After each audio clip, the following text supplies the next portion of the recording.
Superman. Bu nomni eshitganingizda ko'z oldingizga yengilmas, kuchli, tezkor, odamlarga doimo yordamga tayyor turadigan qudratli qahramon ko'z oldingizga keladi. Haqiqatan ham Superman juda kuchli qahramon. Ammo shunday qahramonlar ham borki, ular hatto Supermandan ham kuchli. Xo'sh, ular kim bo'lishi mumkin deysizmi? Unda bu savolga javob topish vaqti keldi.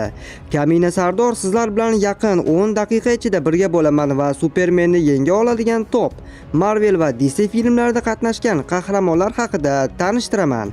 Shunday ekan, videoga bitta like bosib, ichishga va yeyishga bu narsa olib kelib oling. Biz boshladik.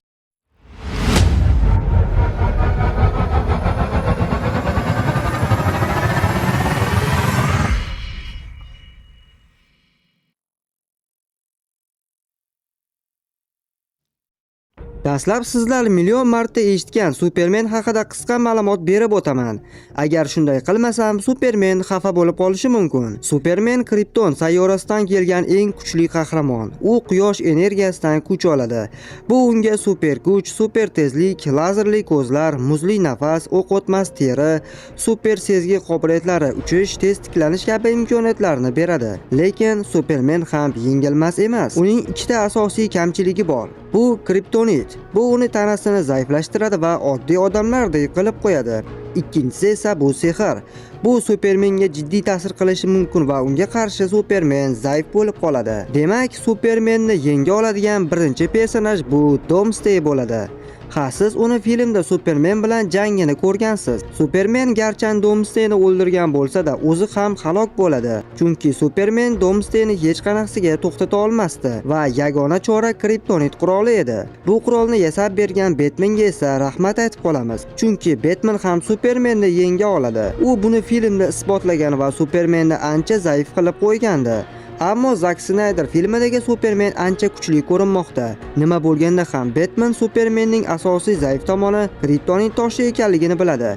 Bu esa qachondir qanday qilib bo'lsa ham uni yenga olishini anglatadi. Supermanni yenga oladigan navbatdagi personajimiz esa bu Darkseid bo'ladi. Biz Zack Snyder filmida ko'rgan kelajakdagi Darkseid aynan biz aytayotgan Supermanni o'zi tarafga bo'ysundirib olgandi.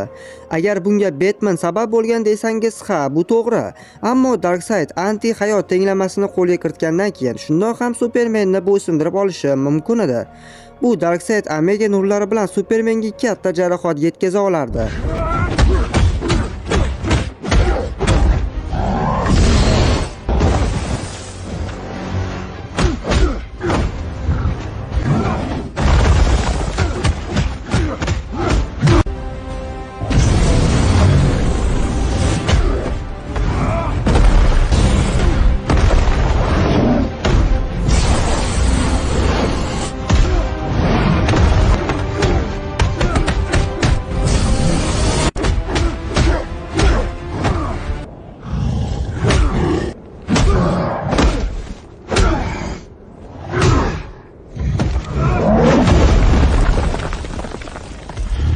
Garchi Superman teng kurasha olsa ham oxir-oqibat mag'lub bo'lishi mumkin edi. Shuning uchun odatda Darkseidga qarshi butun bir jamoa birlashib jang qilgan edi. Bo'lmasa birga bir jangda Darkseidni yengish oson bo'lmasdi. Supermanni yenga oladigan navbatdagi personajimiz esa bu cheksizlik toshlariga ega Thanos. Thanos bu holatida Superman bilan tenglasha oladi yoki undan ham kuchli bo'lib ketardi. Agar Thanos kuch toshi va haqiqat toshidan foydalansa, aniq Supermanni yenga oladi. Supermanni yenga oladigan navbatdagi qahramonimiz bu Darkhold egasi Qizil jodugar bo'ladi. Darkhold eng qadimiy va qorong'u sehr kitobi hisoblanadi.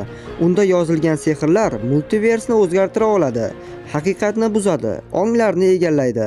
Bu kitobdan foydalangan kishi cheksiz kuch oladi, lekin aqli bilan to'liq xayrlashishi mumkin. Darkhold egasi sifatida Qizil jodugar Superman uchun o'ta xavfli raqib bo'lgan bo'lardi. U Supermanning ongiga hujum qilishi, tanasini parchalashi yoki haqiqatni o'zgartirishi mumkin. Shunday qilib Wanda Supermanni mag'lub eta oladi.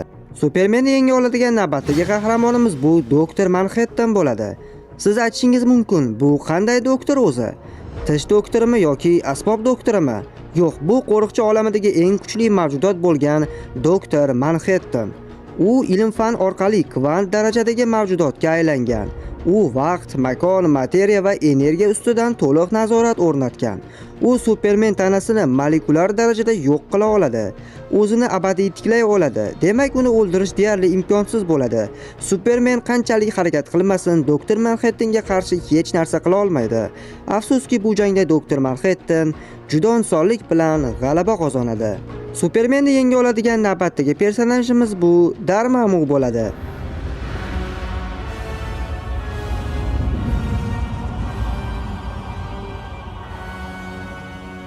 Dormammu koinotlar aro mavjudot bo'lib, quyosh tizimi yoki galaktika bilan cheklanmagan. U qorong'u o'lcham, ya'ni zulmat olami hukmdori hisoblanadi. Dormammu sehr, materiya, vaqt, makon, ong ustidan nazoratga ega. Filmda Dormammu Strange'ni bir necha marta o'ldirgan bo'lsa-da, Strange vaqt toshi bilan deyarli uni yenga olgandi. Ammo Supermanda vaqt toshi yo'q. Shunda Superman birinchi zarbali o'zidayoq jiddiy jarohat oladi. Keyingisi esa Superman uchun o'lim zarbasi bo'lishi mumkin. Ha, Superman ham juda kuchli zarba bera oladi, ammo Dormammu mistik energiyadan iborat, unga jismoniy kuchlar ta'sir qilmaydi. Demak, bu jangda Dormammu juda osonlik bilan jang qilmasdan g'alaba qozonadi. Darvoqe, Dormammu Supermanni yengish uchun o'ldirib o'tirish shart emas, uni shunchalik ongga kirib o'ziga bo'ysundirib olsa kifoya. Supermanni yenga oladigan navbatdagi qahramonimiz esa bu Phoenix kuchiga ega Jean Grey bo'ladi. Biz 2019-yili chiqqan filmda ko'rgan Jean Phoenix kuchiga ega bo'lgach, katta qudratga ega bo'ladi. U endi jismlarni yanada kuchliroq boshqara olardi. U jismlarni molekulyar nazorat qilishi mumkin edi.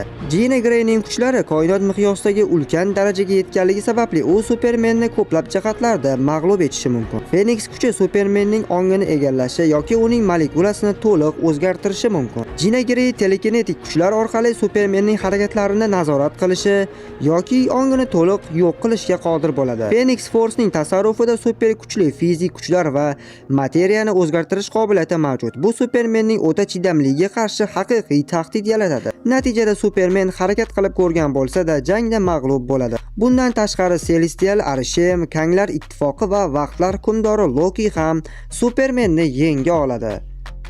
Mana Supermanni yenga oladigan barcha personajlarimizni ham tahlil qildik va ular haqida ham ma'lumotlarni bilib oldik. Diqqat qilgan bo'lsangiz, bu videoda Qora Adam, Thor, Doctor Strange, Doctor Fate, Kapitan Marvel kabi Superman bilan teng kuchga ega qahramonlar emas, balki yengish juda qiyin va deyarli imkonsiz bo'lgan yovuzlar qatnashdi. Sizcha nima deb o'ylaysiz? Yana kimlar Supermanni filmlarda mag'lub etgan bo'lardi? Albatta bu haqida izohlarda yozib qoldiring. Shunday ekan, bizning kanalimizga obuna bo'lib, videomizga bitta like bosib qo'ying va o'z fikrlaringiz bo'lsa, albatta izohlarda yozib qoldiring. Sizlar bilan Sardor bo'ldi. Keyingi videolarda ko'rishguncha izlar.